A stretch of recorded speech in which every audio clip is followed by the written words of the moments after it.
perkembangan literasi saat ini di antara wanita di Mesir dan MENA. Terlepas dari penekanan penting pada pendidikan dan melek huruf, sebagian besar masyarakat mayoritas Muslim di kawasan Timur Tengah, Afrika Utara atau MENA masih menghadapi tantangan tingkat buta huruf yang tinggi dibandingkan dengan negara-negara lain di dunia. MENA memiliki salah satu tingkat buta huruf tertinggi dengan tingkat yang lebih tinggi di pedesaan daripada daerah perkotaan dan di antara perempuan daripada laki-laki. Mesir di pedesaan 23% laki-laki dan 45% perempuan. Sedangkan di perkotaan 12% laki-laki dan 22% perempuan. Kemiskinan di Mesir itu membuat gadis-gadis muda tidak bersekolah. Persentase penduduk berusia di atas 15 tahun yang buta huruf adalah 56% perempuan dan 33%, hampir setengahnya untuk laki-laki. Sementara di zaman 75% perempuan berusia di atas 15 tahun buta huruf, sementara 33% laki-laki. Nah, ketika dihadapkan pada kebutuhan untuk membuat pilihan, penelitian menunjukkan bahwa sebagian besar keluarga Arab cenderung menyukai pendidikan anak laki-laki daripada anak perempuan. Lalu, gadis-gadis muda sering ditolak kesempatannya untuk pendidikan karena tenaga kerja mereka itu disalurkan untuk memenuhi kebutuhan rumah tangga kelahiran mereka dan dalam hal menikah, rumah tangga pernikahan gitu. Statistik menunjukkan bahwa hal ini sering berubah di beberapa negara. Nah, sedangkan di Mesir, perbandingan anak perempuan dengan anak laki-laki ini sangat jauh. Usia 15 tahun yang menganyam pendidikan adalah 96 anak perempuan berbanding 103 anak laki-laki. Nah, wanita merupakan 21%-nya dari angkatan kerja di Mesir saat ini. Kemudian pendidikan, tenaga kerja wanita, dan partisipasi pasar. Nah, di negara dengan tingkat populasi yang tinggi seperti Mesir, hampir seluruh populasi kaum mudanya itu masih menganggur. Nah, untuk menyediakan akses pendidikan memiliki dampak yang terbatas. Kira-kira 25% penduduk Mesir berpendidikan di universitas atau sedang dalam proses. Nah, sebesar 9,4%, tingkat penganggurannya itu tetap tinggi dengan 87,2% pengangguran yang berusia antara 15 sampai 29 tahun, menegaskan bahwa peran pendidikan tinggi dalam menyediakan lapangan kerja terbatas. Bahkan dalam kasus-kasus kegiatan pekerjaan telah dijamin. Sistem pendidikan saat ini di dunia Arab itu tidak mampu untuk pembangunan sosial.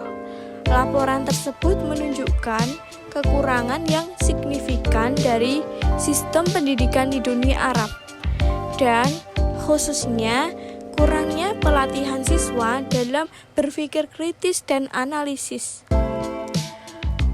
Melebarnya kesenjangan antara yang kurang mampu dan diistimewakan itu merupakan fenomena yang dapat diamati di setiap negara yang telah menjadi bagian dari apa yang disebut musim semi Arab hingga saat ini. Elemen kunci yang mengatur akses ke sumber daya termasuk pendidikan di antara negara-negara lain adalah stratifikasi gender. Nah, perempuan sebagian besar tetap terpinggirkan dari mendapatkan akses ke pendidikan. Ideologi patriarki dan tingkat kemiskinan yang meningkat menempatkan tenaga kerja perempuan di bawah monopoli pihak lain. Setelah memberikan latar belakang tentang keadaan pendidikan di dunia Arab dan penekanan pada Mesir, sekarang saya beralih untuk memeriksa pendidikan Islam dan reformasi sosial. Dari jumlah tersebut, 74,5% itu adalah organisasi pembangunan sosial dan sebagian besar adalah organisasi Islam. Sementara organisasi sukarela swasta ini beroperasi di bawah naungan Kementerian Sosial. Ada juga organisasi yang lebih besar dari lebih jauh jangkauannya yang mempromosikan aktivisme perempuan dan khususnya di bidang pendidikan seperti cabang perempuan Ikhwanul Muslimin. Perempuan terus fokus pada pendidikan agama dan pekerjaan amal. Bentuk aktivisme perempuan Islam disponsori laki-laki yang berbeda dengan aktivisme organisasi seperti Al-Hilal yang seluruhnya dijalankan oleh perempuan. Organisasi sukarela swasta Islam ini memberikan layanan yang sangat kompeten, gratis, dan tersedia bagi banyak orang yang kurang beruntung di Mesir yang menghasilkan gelombang perubahan sosial yang sejajar. Tetapi lebih sering daripada tidak bersaing dengan negara layanan dan karena ini merongrong monopoli atas perkembangan intelektual generasi muda dan aktor politik baru. Aktivis perempuan Islam menjalankan kebebasan yang cukup dalam menjalankan organisasi sukarela swasta atau Al-Hilal tadi mereka sendiri.